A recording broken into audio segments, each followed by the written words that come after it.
I really believe that the way you do one thing is the way you do everything. So go ahead and show up. You told your neighbor that you're going to lend him a tool or whatever it is. Walk over as soon as you're done listening to this. Walk over, knock on the door, and hand him the tool that you said you'd lend him. Just do it. And what will happen is you'll begin to develop the habit of seeing people's needs and showing up for them. And those are the people that influential people want to work with. Trustworthy people that do what they said they would do. And unfortunately, myself included, we've all built up negative habits, habits that are sabotaging our own success. So we need to break those habits through action. And the more action we take, the more ways we serve people, then the more ways opportunities to serve people will show up. And if you think about it, that's where income comes from. Income is a direct result of serving somebody.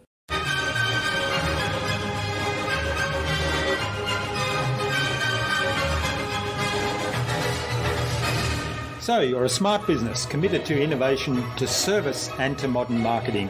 And you're asking, what's next?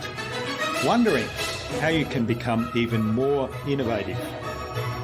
My name is Jürgen Strauss from InnovaBuzz, and this is the InnovaBuzz podcast, where we share all kinds of tips, advice and interview guests on all things innovation and leadership in modern marketing.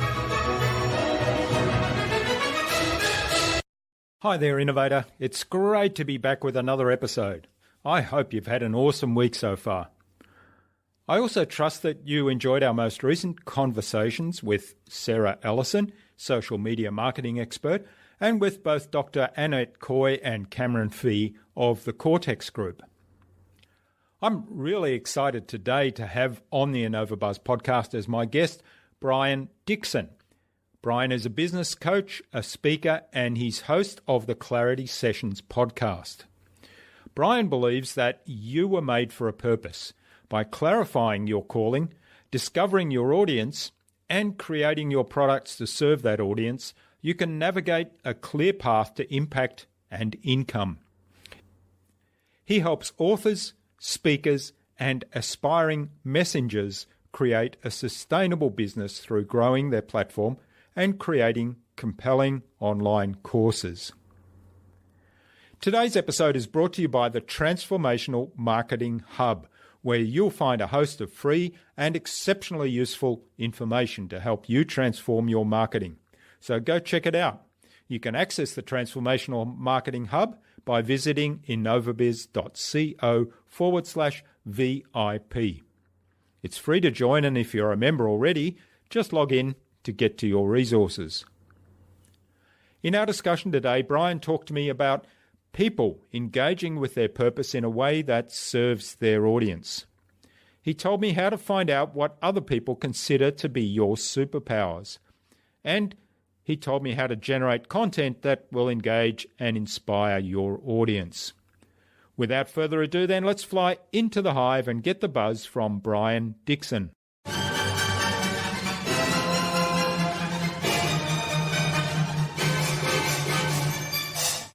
Hi, I'm your host Jürgen Strauss from InnovaBuzz, and I'm really excited to welcome today to the InnovaBuzz podcast, all the way from Charlotte, North Carolina in the USA, Brian Dixon, who's a business coach, a speaker, and host of the Clarity Sessions podcast. Brian helps authors, speakers, and bloggers clarify their purpose, discover their target audience, understand their unique value offering, and how they matter and create their products, helping them navigate a clear path to impact and income. So welcome to the podcast, Brian. It's a great privilege to have you as my guest. Jürgen, thank you so much. I'm so honored to be here.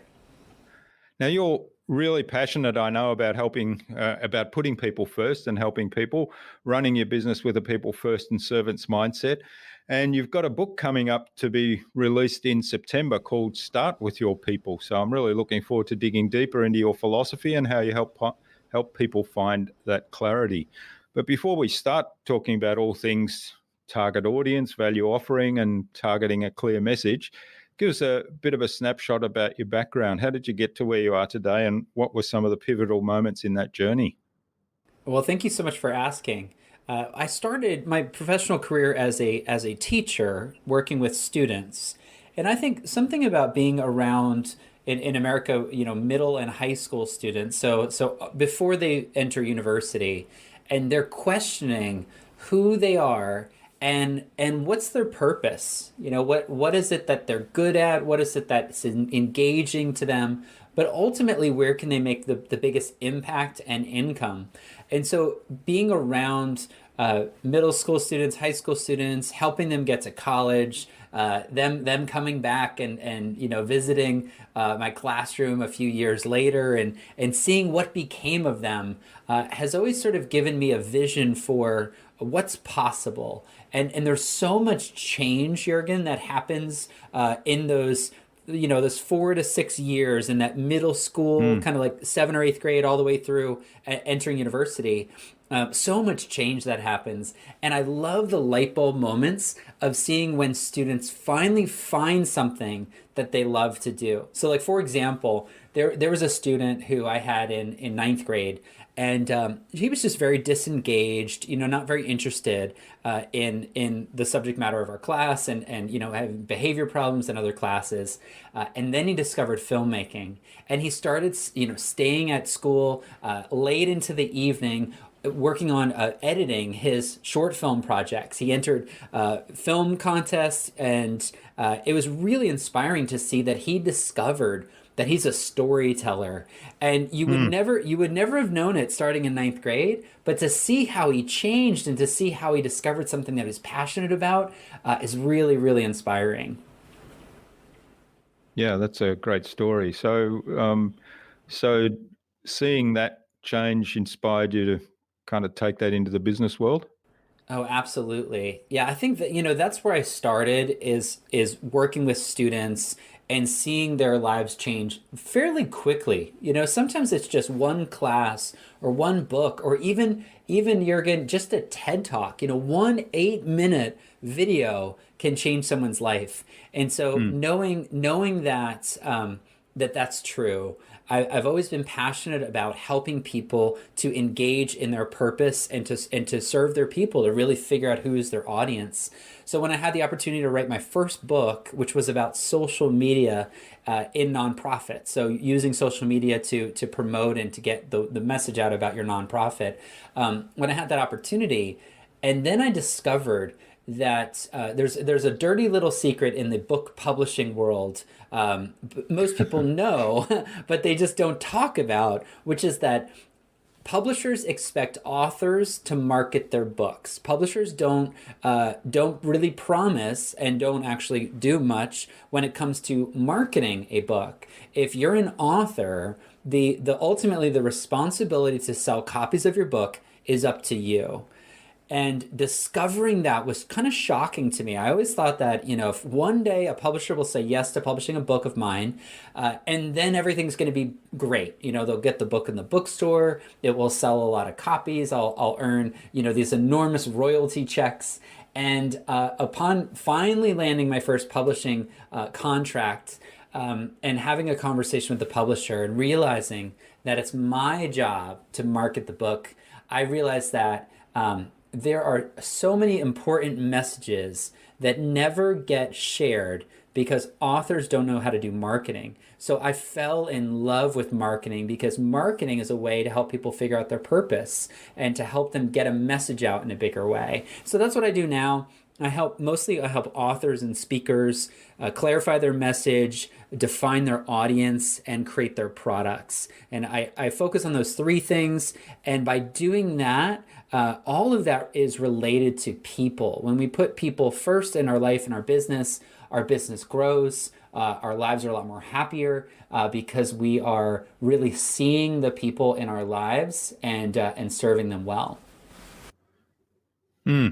Yeah, that's fascinating how you kind of realized there was a need there based on your own experience and then connected that with your experience in teaching. Mm-hmm. Yeah, I think it all comes together. Yeah. So how do people change when they work with you? Oh, that's such a great question. I got off a coaching call today. Just a few hours ago, actually. I do these 1-hour Zoom coaching calls, over video. And when this particular client, I'll just call her Jen. When Jen came to me a few months ago, wanting some clarity over what kind of product do I create? She thought she wanted to write a book, and the book was kind of general. It was in the faith space, in the Christian faith space, and her book idea was kind of, what we'd say in America, we'd say very vanilla, just sort of like just plain. And there's 100 other books just like it. And so what I have my coaching clients do is conduct a couple just different ways to analyze their assets and what other people have noticed about them. So I had her send an email to her pretty small email list, only a couple, maybe under 100 people, and the question I get my clients to send is, where are you stuck? They write that email and they send it to their audience and they say, where are you stuck? And inevitably, maybe 5 to 10% of their audience will hit reply, and they'll tell them, they'll say, I'm stuck when it comes to this particular issue. And what happens is the issue that the reader, that the email subscriber identifies, generally is in line with what that author would love to talk about. It's almost as if the reader or the email subscriber is reading the label of that author. That it's so hard for us, Jürgen, to really see what are we good at, but other people can see it from a mile away. They can look at us and they say, wow, Jürgen is so good at, interview questions or podcasting or motivating me to think bigger about my life. And yet, Jürgen, you might be having a bad day and say, I don't even know my value in the world. Yeah. So that's really what my coaching does, is it helps people get the confidence and the clarity they need to take those big risks of pressing publish on their work and sharing on social media and finally writing their book. Yeah, there's something you say quite a bit in your podcast, which I think is absolutely true, that we take for granted the things that we know and the things that we've experienced, and to somebody else it's magic. That's right. And I've had that experience over and over again. There's little things where people will say, oh, how do you do that? That's brilliant. And I'm thinking, it just happens. I don't even think about it. That's right. And so to be able to get clarity on that from your audience's perspective is really valuable, isn't it? Oh, absolutely. If you think about it, you are unique, right? Your education, your experience, your relationships, your geographic location, your innate skills and talents, what you've been born with, so your nature, but also your nurture, the teachers and the mentors and the coaches that have invested in you, your birth order, your family situation, all of that comes together in this really unique blend, this recipe that is only you have those experiences and background and education and interest and all that put together.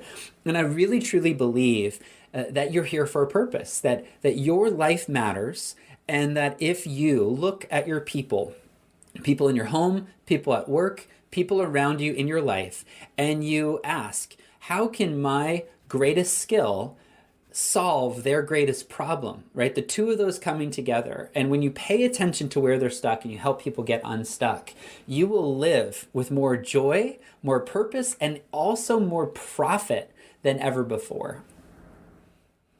Yeah, that's a really great way of putting it. And certainly, I mean, from my point of view, the joy part of it is really important in my business. But, the greatest joy I get is when I've helped somebody get unstuck and solve a problem, and to be able to understand that, to look back on something and say, well, I did that and nobody else could have done it the way I did that is a good reflection, isn't it? Absolutely. And, speaking to you listening right now, whether you're in the car or at the gym or wherever you happen to listen to podcasts, if you feel like you haven't figured out that profitable purpose, right? If you feel like, I don't know, I don't even know what my unique contribution is, I challenge you to do that exercise, just to post on Facebook. Jürgen, I literally did this 2 days ago on my own Facebook, and people know what I do, and on my own Facebook, I wrote this short phrase. I said, when you think of the name Brian Dixon, so my own name, right? So you'd write your name. So when you think of the name, insert your name. What do you think about? Question mark, right? And just post that on your Facebook or Twitter, like whatever your favorite social media platform is.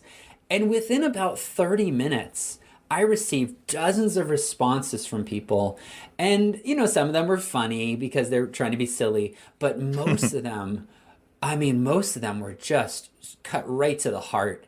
It was it was such a humbling exercise. And I think that's what we do as leaders, right? We lead by example. And I've never asked anybody to do that before. I've never asked anybody to be bold enough to say, when you think of my name, what do you think about? But I led that way. I did that myself. And now I'm recommending that exercise to every coaching client I have.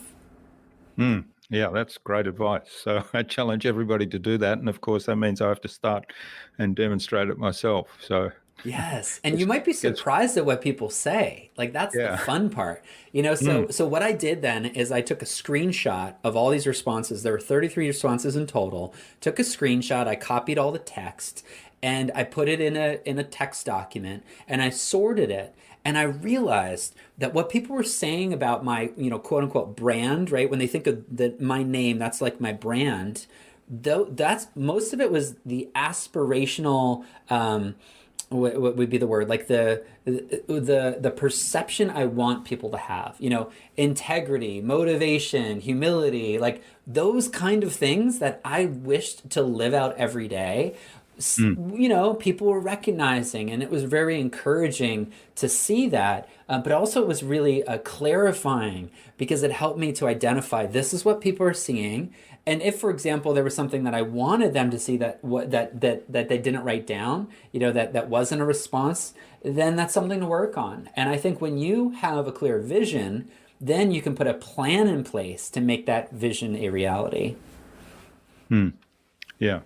All right. Well, there's something for me to do when we finish this recording, and I love it. Something for you, the listener, to follow on.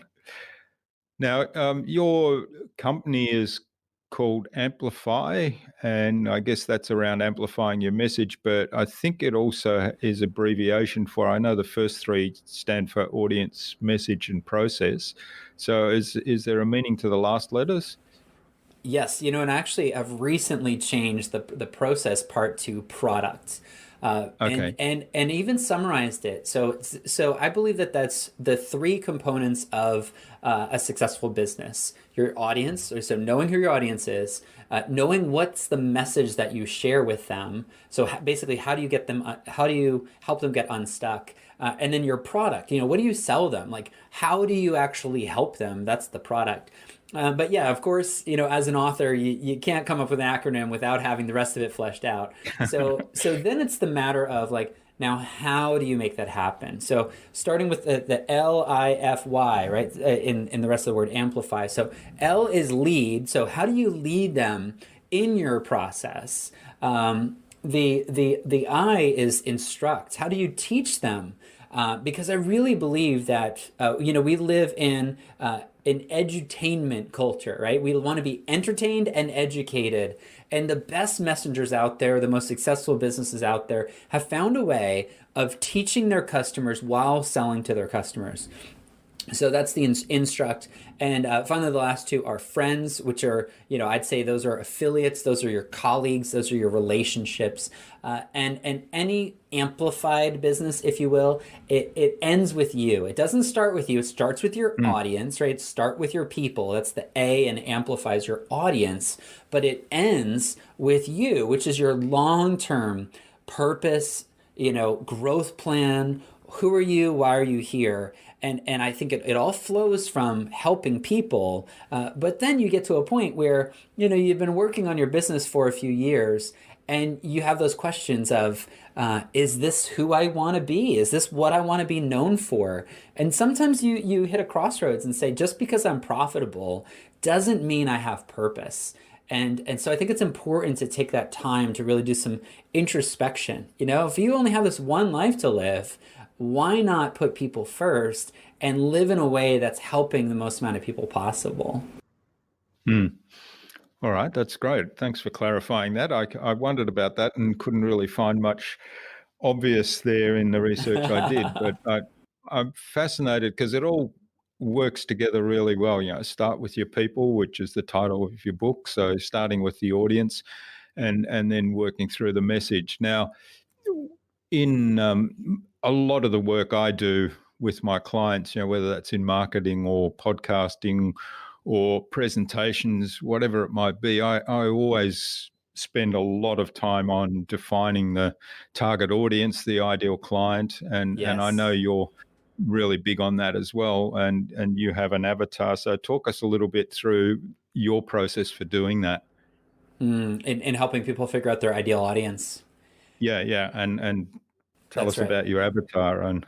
Yes, with figuring your audience is really the beginning of your business, and I think a lot of entrepreneurs when they first get started, they're thinking about the product, but the Mm, product isn't where you start, because even if you have a great product, the product helps people accomplish something, right? It helps the headache go away. Like a really good product helps people solve real problems. So when you focus on the people first, then you don't have to worry about trying to sell your product because when you start with your people, you ask them where are you stuck, which we've talked about already. Where are you stuck? And that's where they let you know where they're stuck, and then you create a product or a service to solve their problem. But the big question is, so who are my people, right? Who do I want to serve? mm, yeah. And what I highly recommend is that you pick one specific person, one ideal customer avatar who serves as the center, the bullseye of the target. And I have an exercise. I actually have a website dedicated to this. It's a free exercise called Your Mirror Manifesto. So imagine if you woke up each morning as you're getting ready for the day. You're maybe you're shaving in the mirror. You're checking your hair in the mirror. If you were to look in the mirror, just in the corner there, and there were a little 3x5 card, little index card, and on there were three sentences, and those three sentences stated your purpose.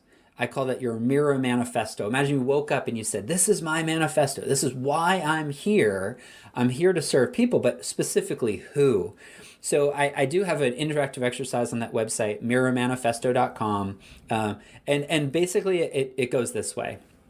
Do you know how X struggles with Y? Well, I help X overcome Y so they can Z. So let's just break it down, Jurgen, real quick, okay? So for example, do you know how classroom teachers struggle to grade their papers? Okay, just as an example. Well, I Mm. help classroom teachers grade their papers quicker so that they can enjoy their weekend or so they can enjoy teaching again. So that's just a quick example. Let's give you another one. You know how business leaders struggle to find motivational content to push through the discouragement of an average day. Well, Jurgen, I help business owners overcome the struggles of their day by creating engaging podcasts by interviewing interesting people. That might be yours. And so when you Mm. focus on the person, where they're stuck, and how you help them, that's where your purpose statement comes from. Yeah, I love that structure. I have some slides in some of my presentations that uses pretty close to that I structure. love So it. I love it it. really is good. Yeah.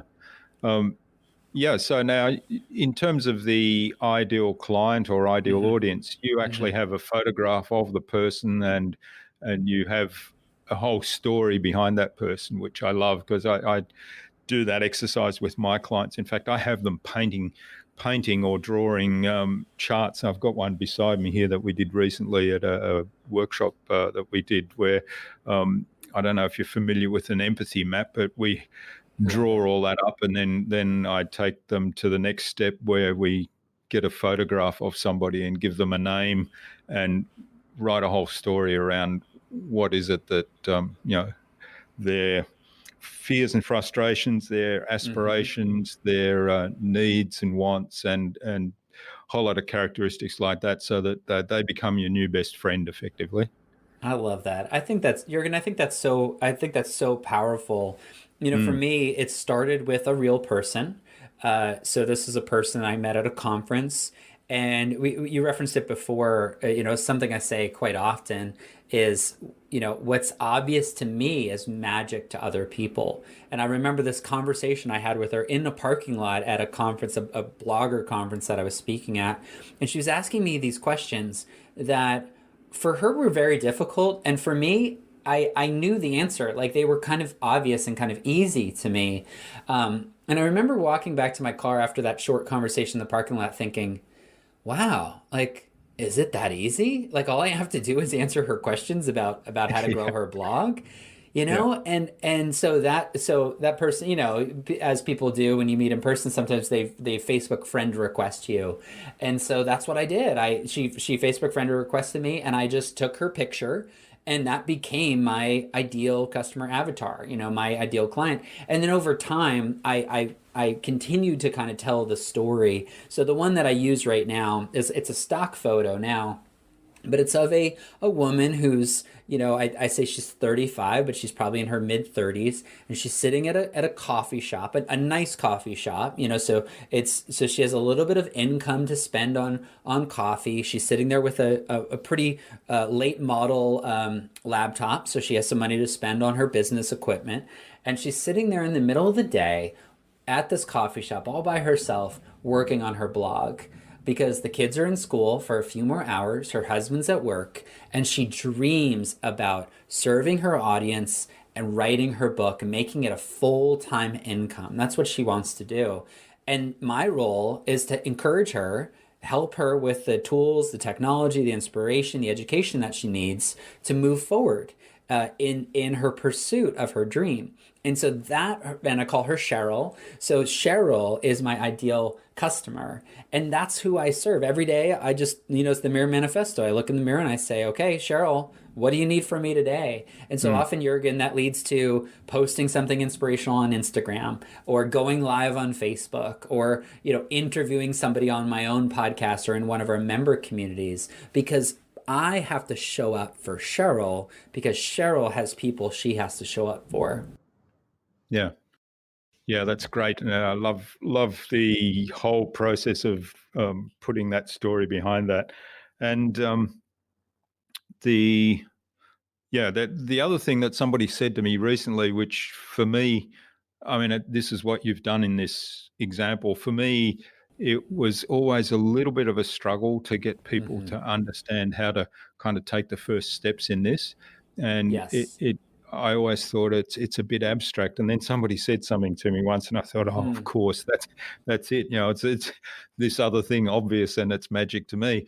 And it was clone your best client, and I Oh, I thought like that's that. it. It's obvious. You just pick somebody who's already a client, who you've got a wonderful relationship with, who everything is perfect with them. You actually enjoy working with them, and if you had 100 of Yes. those clients, your life would be just brilliant. So, and obviously, that person very well, and their aspirations, their challenges, their where they're stuck, and so Yes. to start with that has kind of transformed my exercise that I do. And then of course you can merge different people together, so there might be somebody that's stuck in one area, somebody else is stuck in a similar area but in a different way, and so you can bring all those things together, so that allows you then to build this picture of your ideal client and take that. And I love the idea of asking every day, well, how do I serve Cheryl?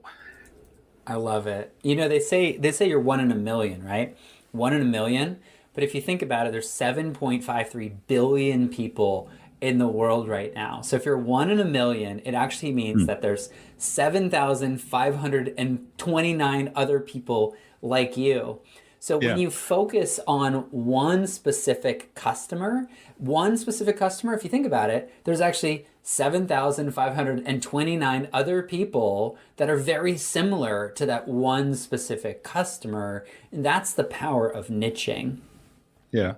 That's brilliant. I'll have to use that one, because one of the challenges that, or one of the things that people often kind of answer with when you talk about niching and being really specific on who you want to work with is, well, but if it's not Cheryl, then I'm going to miss opportunities that are there. Right. And I always say that, well, if it's not Cheryl, then it's probably somebody you don't necessarily want to work with, and they're taking your time away from working with other Cheryls. So I love the idea of, there's probably 7,500 other ones. Absolutely. So how do you go from, once your clients are really clear about the ideal audience or the target customer, how do you take that next step to then build the message? Oh, that's a great question. So once you have your ideal audience defined, how do you clarify your message? I would start with asking them where they're stuck, right? So send that email saying, one quick question for you. Just let me know where you're stuck. And you could even say, like, when it comes to this, where are you stuck? But I like leaving it open. Sometimes my clients push back on me a little bit and we want to be really specific. So for example, they might say, when it comes to baking, where are you stuck? Or when it comes to growing your blog, where are you stuck? But I actually think it's better to leave it wide open, because what happens is when they hit reply and they let you know where they're stuck, they're actually saying what they admire about you. So if you say, for example, where are you stuck? And they write back and they say, I'm really stuck trying to find balance between life and work. What they're really saying is, Brian, I think you can help me get more balance when it comes to life and work, because that's something I love to talk about. That's something I share often. They're not asking me for their favorite brownie recipes. They're not saying, I'm stuck creating my favorite dessert, or I'm going to entertain my family and I don't know how to organize my home. That's not my specialty. And so when they hit reply and they tell you where they're stuck, they're actually saying what they think the answer is that you're going to say. So it's almost a way for them to sort of reflect back to you what you're good at. And then your message comes from that. So your message is the promise that's opposite the pain. So they're telling you their pain. So for example, my ideal client would say, I'm really overwhelmed by technology and I'm not sure what to do about Instagram. Like social media is overwhelming to me, but I really want to serve a reader. So that's what they might say to me. So my message is, you can, right? You can serve a reader if, and then I kind of lay out my process. So I would say you can serve a reader if you clarify your audience, if you define your message, and if you create 3 tiers of products, a free, an entry level, and a higher dollar product. That's how you can serve your reader. So that's my message. So your message is the opposite of the pain that they're reflecting back to you when you ask them where they're stuck. Yeah, I love it. So that it's and often, as you said, the answer might be not specific to your product, but yes, it then you can then relate back what you do and what your product is to how that might be able to help that. And if it's way out of kilter, then that's a message to you as well. That absolutely is a message to you. So for example, I have a home mortgage, right? So if my mortgage lender sent me the email and said, hey, Brian, I was thinking about you today and I'm wondering, where are you stuck right now? I'm going to give her an answer that has something to do with my home and mortgages, right? It's not going to have to do with my personal fitness routine. So I might say, I really don't know, like, what's the best way for me to pay off my mortgage? And I might hit reply and let her know. Well, guess what? Every person she gets an answer from, that question or that problem that I'm presenting back to her can become a social media post. That can become a blog post. That can become a Facebook live stream. And now she's getting clearer about her value proposition and the uniqueness that she could present in the marketplace. So if you're in an industry right now that's very competitive and everybody is, it's thin margins. So for example, mortgages would be pretty thin margins. If you create content, you develop this expert positioning where people will decide to work with you, even if your rate's a little higher, because they feel like they're going to be better served because you are helping them answer the questions that they have. Yeah, it's a little bit like Marcus Sheridan's they ask, we answer philosophy, isn't it?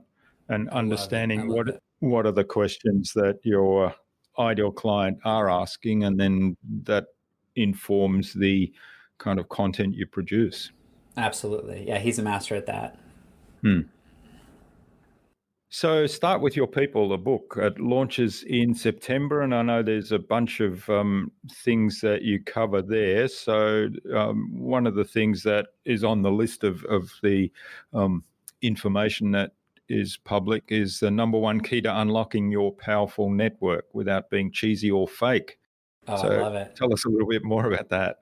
Okay, so I call it the people map. So imagine that there's somebody that you're trying to get a meeting with. So maybe, for example, you're trying to get on a certain podcast, or you'd love to speak at a certain event, or you'd love to have a certain client. Well, what you do is you follow this thing called the people map. So draw a little circle on the left side of your paper, and on the far right side of the paper, draw another circle. And so the circle on the left is you, so you can write your name underneath that circle, and then the circle on the far right is them. So for example, let's say that the person's name is Mike, and Mike is in charge of the big conference in your industry. And your dream is to speak at that conference, because you know if you speak at that conference, there's a number of your ideal clients that go to that conference, and you know that would be a great win for you and your business to have the opportunity to present your message in front of this target audience. But you don't know Mike, and even more importantly, Mike doesn't know you, right? So then here's the fun part. You can start over on the right with Mike in a circle, and then draw another circle to the left of him. Who knows Mike? Okay, so let's say, for example, Dan. Dan knows Mike. Okay, and then you say, well, do I know Dan? Because can I draw a line from Brian to Dan? No, it can't yet. Dan doesn't know me. I might know him, but he doesn't know me. So what do I need to do? I need to figure out who knows Dan. So then I might say, okay, Ray. Ray knows Dan, and I know Ray. So now you have your people map. It goes from Brian on the left, then an arrow or a line over to Ray, and then a line to Dan, and then a line to Mike. And ultimately, the goal is to serve Mike, right? But the way you do it is by showing up and serving the first circle connection, right? So in my case, my job is to serve Ray. So Ray has a conference. I'm trying to be a conference speaker. I want to speak at Mike's conference, but the first thing I need to do is get the speaking gig with Ray, because Ray has a conference and he knows Dan and Dan knows Mike, okay? So what I do is I send Ray an email and I say, Ray, I'm so excited about your upcoming conference. What can I do to serve you? Or for example, where are you stuck? Where do you need help with the conference? And I would recommend paying your way to go to the conference, showing up early, staying there late, and making sure that you're doing everything you possibly can do for Ray. So in the book, and Start With Your People, I actually tell this story where I showed up. This is for Dan's conference. I went to Dan's conference. I paid my own way. So I didn't ask for anything for free. Paid my own way. And after talking with Dan, I realized that where he's stuck is all the attendees who all wanted to be speakers, they needed a video for their website. And I can do video. You know, what's obvious to you is magic to other people. So I know how to do video. So I arranged with Dan to come to his conference. I paid the admissions fee to the conference. I bought a ticket and I set up a room at the conference center, and I filmed all of the attendees. So it was a smaller conference. It was a niche conference. So 60 people were there. So over the course of about 2.5 days, I filmed 60 3 to 5 minute introductory videos, speaker videos for all of the attendees. And I gave it all to them for free. And the reason I did that, I wasn't trying to land any of them as clients. The reason I did that is because I wanted to serve Dan, right? And by serving Dan well, I knew two things would happen. Number one, there's all kinds of tremendous opportunities that will come from serving that I couldn't even predict. But I knew building a relationship with Dan and serving him well without an agenda, just because I think he's awesome, and I know that serving him will potentially lead to something down the road is a way to show up. But then number two is I know he knows Mike, and they might have a conversation down the road about how to make their conference better. And Dan might say, you know who you need to have speak, or do you know who you need to have come do do video? This guy, Brian, because he shows up without expectation. He delivers results. He didn't even charge me anything. He is driven. He is motivated. He's the kind of person that you want to be in your circle. And that's exactly what happens. And it happens over and over again. You show up, you serve the person that is in your life right now, and they tell people that you're the kind of person that delivers results, and they refer you to their friends. You show up for their friends, they refer you to their friends, and over time your network grows. None of that was cheesy or sleazy or salesy. It was delivering value consistently, which led to more opportunities. Yeah, that's a great story. And I think a lot of people struggle with doing things like that, or they struggle with, recognizing where is a good place to bring that kind of servant's heart to the table without any expectation, and Yes. not leading to opportunities. So I've seen people do this, and they kind of end up in situations where they're taken advantage of, and then of course they're discouraged from doing it anymore. Okay, so I totally hear you, and I have to tell you that the people map exercise, right, showing up and serving people, doesn't always lead to the next circle. It just doesn't, right? But there is a percentage of the time it works. But Yeah. here's the kind of the ninja, the judo move here. It actually doesn't matter. It doesn't even matter if Dan introduces me to Mike. He might never introduce me. But what's happening is I'm developing skills. I'm building a reputation. I'm building relationships. And what I like to think about is the idea of the horizon, right? I want to hustle to the horizon. I want to get as far as I can possibly see. But we know how horizons work, right? The horizon is never ending. You can run to the horizon, and then the horizon moves, right? It's even further now.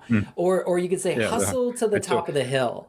And as you get to the top of that hill, what do you see? Another hill. So the thing is, just do the best you can with what you have right now.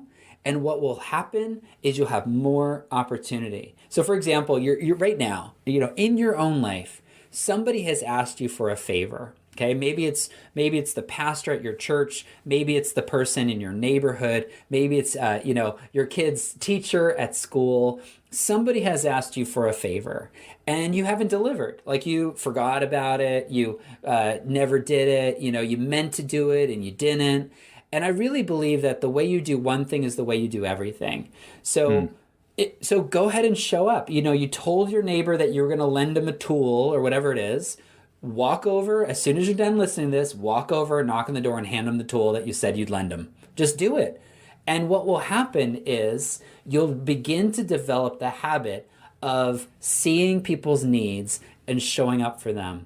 And those are the people that influential people want to work with. Trustworthy people that do what they said they would do. And unfortunately, myself included, we've all built up negative habits, habits that are sabotaging our own success. So we need to break those habits through action. And the more action we take, the more ways we serve people, then the more ways opportunities to serve people will show up. If you think about it, that's where income comes from. Income is a direct result of serving somebody. Yeah, and providing value. So, which is, I think, That's right. you haven't mentioned the word value there, but I think what is obvious to me in both of the stories you told there is, Yes. there's a value that you're providing, a value that perhaps is unique to you, and where people will come back to you and say, well, Brian is really good at doing videos, and he'll turn up to conferences and set up a room and video everybody. So there's not many people that will do that or can do that. So you kind of build your reputation, and I love the approach also about using it as a learning opportunity, because I'm always there's not a day goes by when I don't learn something, and having the opportunity to learn something and taking things on board. So where it might be a little bit risky, but taking the approach that, well, at worst, I learned something. You can, oh yeah, that's right, Jürgen. You can always learn something. So even us doing this podcast interview right now, the tool we're using for recording this podcast interview, I've never used this tool before.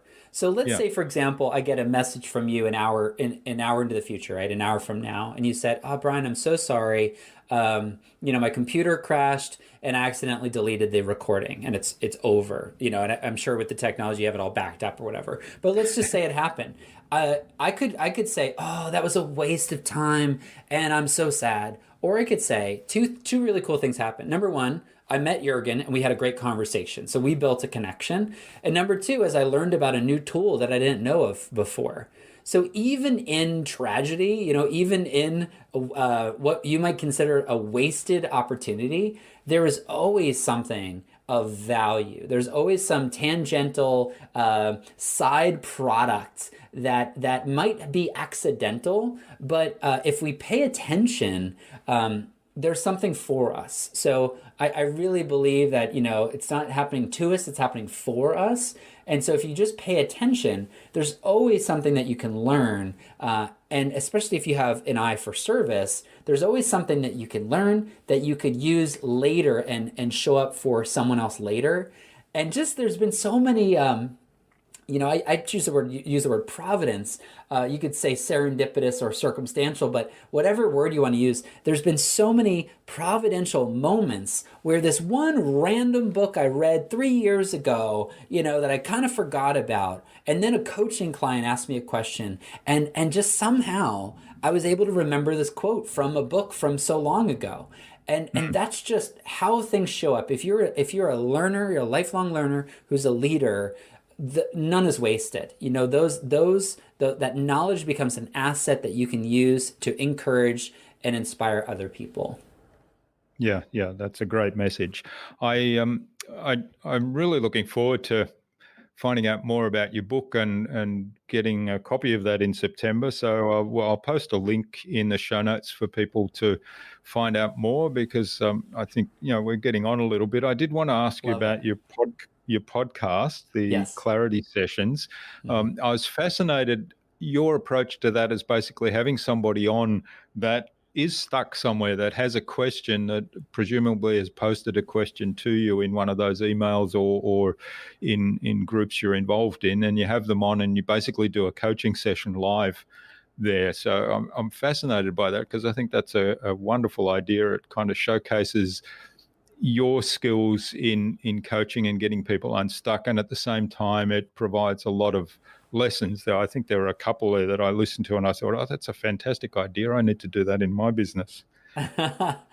Well, thank you so much. One of the things I love to do is to speak at conferences. And I learned from a mentor early on that there are two kinds of speakers at conferences. They're the ones that show up as late as possible. They get on stage, they speak, and then they leave. Like, they just come in for the gig and they're out. And then there's the speakers that arrive early. They meet people in the hallway. They go to the breakfast meetup. They ask attendees what are they stuck?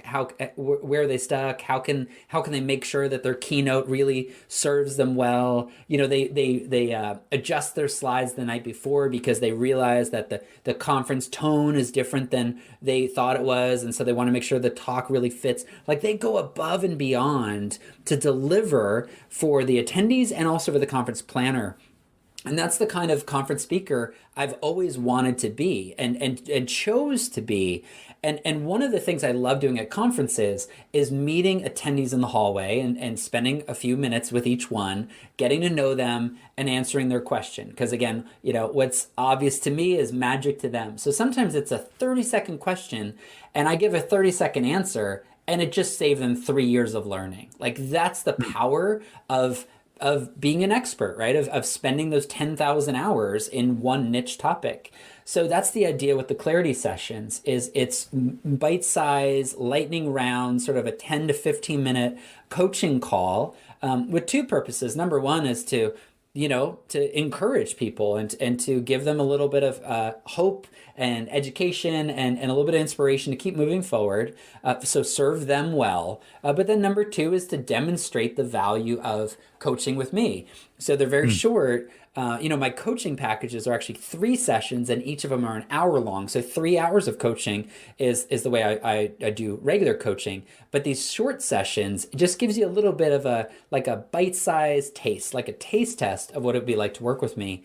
And most of my coaching clients have come from the free podcast. So they're the ideal clients that you have on the podcast. It's funny. There have been a few that I would say are not the ideal clients. So we've chosen not to publish a few of the episodes. But what I've found is even when somebody's not an ideal client, there's benefit there because I'm learning more who is a good fit for me and who isn't. So I do use it as a bit of a testing ground. It's a way to kind of learn out loud. But yeah, there's a few episodes that we haven't published, mostly because they just weren't willing to listen, and it just didn't make for a good show because they weren't taking any of the advice. Yeah, I was thinking about that and I thought I should throw in a few of those. That would be a really neat way to kind of serve my audience as well. And at the same time, bring somebody on that I can help get unstuck in some ways. But, it did occur to me that probably you'd be doing twice as many episodes as you may publish, which isn't the case. It happens sometimes. Yeah. Well, there's really 2 roles in any kind of business. There's the artist and the producer. And a lot of solopreneurs out there are trying to do both. We're trying to create content or kind of like see the world through our unique perspective and add our own uniqueness. And then we're trying to make it all ourselves. We're actually trying to edit the podcast interview ourselves and post it ourselves and do the social media scheduling ourselves. And I really think that you need both. You need, I think it's Gino Wickman who talks about the visionary and the integrator. Same concept. You need somebody who has the big idea, can see the world in a certain way, but then you also need the person that can execute on that vision. And so, putting on my producer hat, there are just some podcast episodes that get recorded that never need to see the light of day. Like it just doesn't serve your audience. And that's what Start With Your People is all about. It's about being willing to make the hard choices to really serve people. And sometimes serving people means killing a project, the project needs to end because nobody's winning and it's not helping anybody. And swallow your pride and forget it and drive on, move on to the next thing. Yeah, that's great advice. And I love, the whole approach of serving people and focusing on service. And you mentioned earlier about speaking at conferences, and I've had lots of guests on that are speakers or speaker coaches. And one of the messages there that, I think is a really powerful one for anyone that might be afraid of public speaking, which apparently is a thing. And to remember that when you get up on stage, it's, a fear of public speaking or a fear of saying the wrong thing or whatever it might be is all about you. And it's not all about you. It's about serving the audience. And to me, that, that's where, I get a buzz of getting up on stage and speaking. Yes, I get nervous, of course, but, to keep in mind that I'm there to help the audience do something. And if I focus on that, then it's all good. I love it. Real quick tip there, because I just love helping people with speaking. One of my mentors said that nervousness that you have before you go on stage, if you actually look at it as the reason I'm feeling nervous, I have butterflies in my stomach, is because I care about helping people. And I know the stakes are high and I want to really show up and deliver. And so there's a great tool. There's a few of them, so I won't name it because maybe this one isn't active anymore. But there's a number of them where the audience can text. They can send you a text message. And so make that your first slide, is to have the response from a question. And most conference planners would love this anyway. It's very interactive. So you just ask the question before you go up. Just on the screen it says, what would you like to learn about from, and then insert the name of the speaker. So what would you like to learn about from Brian Dixon? And then it says, text your answer to this number. And that's your first slide. And so as you get on stage, they introduce you, you just look at the screen and you say, hey, everyone, I'm so honored to be here. Thank you for having me. My goal is to answer as many of those questions as possible. Like you mentioned Marcus Sheridan before, like that's the way to speak, the Marcus Sheridan way, right? Is you just show up, you answer their questions. It's going to be better than any pre-planned story you had anyway, because then they're going to feel like, Jurgen cared about me. He answered my question. I finally got the value that I was hoping I'd get from this conference. And you'll have the best session because all you did is help people exactly where they're stuck. Yeah, I love it. It's great. Okay, I could go on talking ages about answering questions about ideal client, about serving people, but I'm looking at the time, so I think it's time we moved on to the buzz, which is our innovation round, and it's designed to help our audience, who are primarily innovators and leaders in their field, with some tips from your experience. So you've already given me a whole lot of stuff that I think will inspire the audience, but let's go for really quick answers to these 5 questions and hopefully inspire the listener to go out and do something awesome today. Love it. Love it. So what's the number one thing you think anyone needs to do to be more innovative? I love the idea of convergence, of taking a solution from a different industry. I think Clayton Christensen calls it the disruptors, disruptive innovation, the innovator's dilemma, because you can't see the problem from your own perspective if you've in the industry. So number one is to bring in other people that are from a different industry. I did this in my mastermind group where I brought in different people to give me feedback on my business idea. So yeah, bring in some other perspectives because you never know what you might create. Yeah, that's a great idea. And I think there's quite a number of examples of fairly big innovations that have changed the world and changed our lives that were born from that. And one of the ones I really like is looking at nature, what happens in nature and what you can learn from that. Because we did some fabulous things in my corporate career. We sort of had some inventions there that were inspired by what happens in nature. Wow, that's interesting. So what's the best thing you've done to develop new ideas or new products? I think you need to really know yourself and learn yourself well. So that's the idea of having, the examined life as opposed to the unexamined life. And one thing I've learned to do is build in sabbatical. So taking a day off quarterly for me, we're about 3 hours away from the beach. So I love to drive all the way down to the beach, spend 2 or 3 hours just walking with a journal. No, and I'm not listening to anything. I'm just having thoughts, and I take down my ideas, and then I drive back, and that's kind of my creative day. And the whole point of that is just to have some white space in my life and in my calendar to finally really think through big ideas. So having that quarterly has led to some really big projects and some pretty big successes in our business. Love it. You've given me an idea because I've just been at so we're actually near the beach here. Yes. But I kind of like the mountains and the Australian bush, and we've just been at a conference up in the hills, and I went out for a morning walk up to a waterfall, and it was actually magical, and it was kind of like that sabbatical. I think maybe I should do that quarterly like you. That's awesome. Yeah. So do you have a favorite resource, one that you use most often? I do.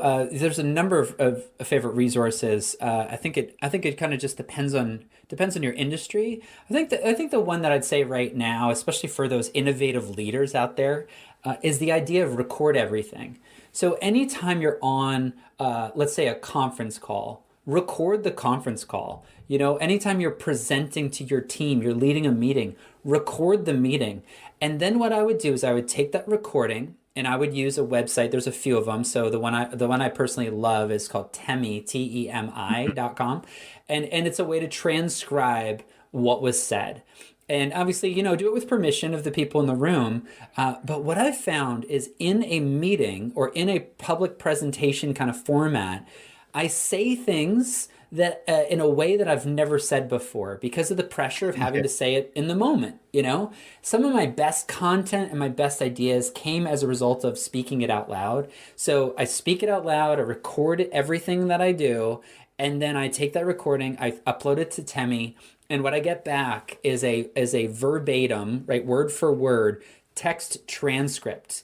And then I read through that transcript, and some of the best brand names, some of the best copy for emails and product ideas are coming from something that I've already stated out loud. I just didn't take the time to write it down. Yeah, that's great advice. I was speaking to a copywriter, I think it was Glenn Fisher, if I remember correctly, on a podcast episode a while ago, and one of his recommendations for writing good copy was read it out loud. After you've written it, read it out loud, because it often will sound really weird what you've written because you don't write the way you speak. So what you're suggesting, basically, you end up writing the way you speak. Yeah, absolutely. I love it. It's a good tip. Yeah. All right. What's the best way to keep a project or a client on track? Oh, short deadlines. Really short deadlines, and having some measurables. I actually think that the on track thing is that's the question behind the question, because expectation is a promise that you make on somebody else's behalf. If I expect Jurgen to do these certain things, I'm basically making you promise that you're going to do those things, but I never tell you about it. So I think one of the best things that you can do at the onset of a project is to ask your client, what would make this a win for you? And once they tell you, then say, and what would be an ideal date for us to get that win? And just having that open and honest conversation at the beginning, when everybody is excited and smiling, is so valuable. And then frequently pointing back to it. So the way I do that with clients is I have a shared Google document. My first coaching call, I say, what would make this 10 times ROI on this investment in coaching? And they say, if you help me this. And I said, and if it happened by what date would be helpful? And they say, this date. And I write it down in a Google document. I share it with them. And every coaching call after that, I point back to the dream and the date, and we review it. And then that way, we're keeping short deadlines, short accounts, so that nothing falls off the rails, nothing falls too far off the track. And then that way, there's not that blame that goes around when expectations aren't met, because we're frequently reviewing the expectations. Yeah. Yeah, I love that. I love the quote too. Expectation is a promise you make on somebody else's behalf, and often without their permission, right? Absolutely. Okay. Then the fifth question of the buzz: what is the number one thing you think anyone can do to differentiate themselves? We have spoken about this a little bit. Oh, I love it. Well, you are differentiated. If you're more you, that's your ultimate competitive advantage. The more that you share, in 2019, 2020, we expect people to be holistic people. We no longer have this expectation that you act one way at work and one way at home, because a lot of people are working from home now. We're starting to see the behind the scenes of even the world's most famous and successful business leaders, and we like it. We're voyeuristic in nature. We want to know the details. We want to kind of spy on people and see what's it really like to be them. And it started kind of with celebrities, but now it's happening with influencers and business leaders and podcasters and YouTubers and whoever it is that you want to follow. We get to see their actual lives on social media. So the best thing that you can do is share your life. So for example, I'm a dad, so I share the journey of being a dad. There are coaching clients that will hire me because I can relate to their struggle of being a parent. If I never shared that, then I don't have that connection with them. And that's my competitive advantage, is the connection I can build when people really feel like they get to know me. Yeah, great advice. So yeah, the connection you build with people really is kind of the key competitive advantage, if you like, the key thing that differentiates you, because nobody else has that Absolutely. connection. Yeah. Nobody else does. Yeah. All right. Well, thanks, Brian. This has been really fabulous. Now, where can people find out more about you and perhaps even get in touch to say thank you for all that you've shared today? Oh, absolutely. Let's start with Instagram. I think that's a great way for you to see kind of the behind the scenes, see what life is actually like. And I also answer all my direct messages there. So it's Brian J. Dixon on Instagram. My website's Brian Dixon, briandixon.com. I have a 30-second quiz right at the top of the website, which will help you get clarity. Because I believe when you have clarity, it will lead to power. It will lead to confidence to move forward. So go to my website, briandixon.com, take the 30-second quiz, send me a message on Instagram. Let me know that you heard me on Jurgen's podcast. And if there's anything that I can do, please feel free to reach out. Great. And also you've got a website for the book, right? Startwithyourpeople.com. Oh, absolutely. Yeah, we've got a whole slew of bonuses when you order the book. The website's startwithyourpeople.com, and the book's also available on all the major retailers. We have an audio version, physical book, and the ebook as well. So you can learn more at startwithyourpeople.com, or you can just go to Amazon or whatever you use for books and just look up the book Start With Your People. Brilliant. All right. Well, what's the number one piece of advice you'd give to any business owner who wants to be a leader in innovation and a leader in their field? Start with your people. That's pretty succinct. So. Look at your team. Okay, I talk about it a little bit in the book, but you have a team right now. And my challenge to you is, even if you didn't hire them, to look at your current team as your dream team. What if all the baggage, right, and all the history and all the ways that they've messed up and all the ways that you're annoyed by them? What if we went to a baseball game yesterday here in America? Imagine you get hit by a baseball and you forgot all those things. You forgot all the negative stuff. And you showed up to work tomorrow. You had very selective amnesia. You showed up to work tomorrow thinking that they were the best in the world at their role. How would you treat them differently? That's the challenge. That's what it means to start with your people. Show up as if they are the best people in the world, and often people surprise you. They will rise to the occasion when you truly give them a chance. Yeah, wonderful advice. I love it. And it certainly works. I can vouch for that. All right. Well, finally, Brian, who would you like me to interview on a future InnovaBuzz podcast, and why? Oh, so good. There's so many amazing people out there. I've been so inspired by, let's see. Oh man, there's so many. I'm gonna mention my friend Emily P. Freeman. Emily and I work on this membership site called Hope Writers together, and Emily has come up with a way of making decisions. She calls it soulful, which I just think is so interesting. But think about it, as an innovative business leader, as somebody who's looking for what's the next innovation, you have a lot of decisions to make. And Emily has this great way of clarifying the decision-making process. Because if you think about it, we make 8,000 decisions a day. So I'd highly recommend you reach out to her. I'm happy to do an introduction. But she has a book called The Next Right Thing. And that's the way that she kind of sees the world. What is the next right thing for me to do? I don't need to worry about what's 10 years in the future.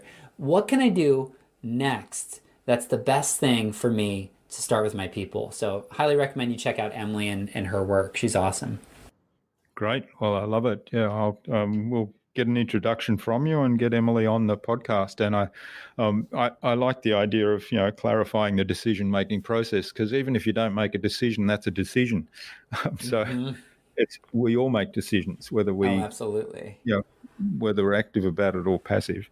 Yes. All right. Well, Brian, this has been absolutely fantastic. Thanks for sharing your time and your insights with us so generously today on the InnovaBuzz podcast. I've really enjoyed this. I could have gone on for another hour, but maybe we'll do another episode at some later stage. So I've learned a lot as well. I learned a lot from some of your Clarity Session podcasts with great ideas that you have there. So I encourage people to listen to that as well. And I wish you all the best for the future, and let's keep in touch. Thank you, Jürgen. I'm honored.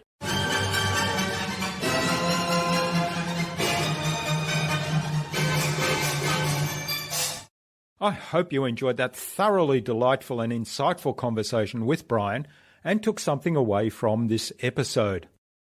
I totally love his message of service and people first and how he projected that in this interview, being what he wants us all to be. I also loved his idea of asking your followers the question, when you think of, and insert your name here, what do you think about? I'm going to try that out, and I challenge you to do the same. Let's see what people consider to be our superpower. I'd love to know what you took away from Brian's interview. Leave a comment below the blog post, which can be found at innovabiz.co/Brian Dixon. That is BRIANDIXON. All lowercase, all one word, innovabiz.co/Brian Dixon. You'll also find contact information for getting in touch with Brian there, as well as links to his website, his Instagram page, his mission statement tool, and the Start With Your People book, and also the resources that we spoke about in the conversation. Brian suggested we interview Emily Freeman, author of The Next Right Thing, on a future InnovaBuzz podcast. So Emily, keep an eye on your inbox for an invitation from us to the InnovaBuzz podcast, courtesy of Brian Dixon. Remember to visit innovabiz.co/VIP to access the Transformational Marketing Hub and all its free and exceptionally useful information to help you transform your marketing. Also, check out our Tales of Marketing Transformation show at talesofmarketingtransformation.com, where each episode will provide one valuable message to guide you on your journey of marketing transformation. And, of course, tune in again next week to the InnovaBuzz podcast, where we've got more fantastic guests lined up, including Barry Magliarditti of The Game Changers and Andrew Michael of Churn FM. Stay connected. Subscribe to the InnovaBuzz podcast so you'll make sure you'll never miss another episode. Head on over to innovabiz.co/subscribe. We'd also love you to leave us a review, because what you think matters to us. Take some of the ideas you've heard today and apply them in your business. Any thoughts, ideas, suggestions or questions, then share them in the comments below the blog post. And remember, if you want to get better marketing results than you ever have, join our fantastic Facebook community at the Tales of Marketing Transformation Facebook group. All you have to do is go to innovabiz.co/TMA. It's free to join. I hope to see you there soon. Until next time, I'm Jürgen Strauss from InnovaBiz. Remember to be awesome and keep innovating.